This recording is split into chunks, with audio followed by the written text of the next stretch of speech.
বেগুনটার খোসা ছাড়িয়ে নিলাম। এবার এক এক করে আস্তে কালো কালো এই খোসাগুলো ভালো করে পরিষ্কার করে নেব।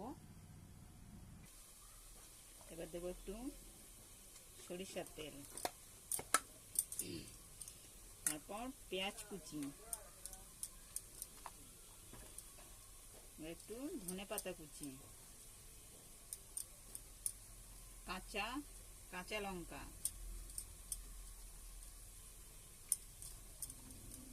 আর দেব টমেটো কুচি। এবার দেব একটু লবণ।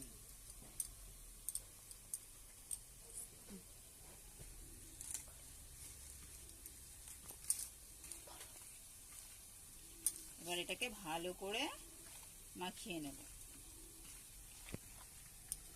ব্যাস, আমাদের বেগুন পোড়া রেডি। চলো, আমাদের চটপটা বেগুন পোড়া রেডি। কে কে খাবে চলে এসো। বাই।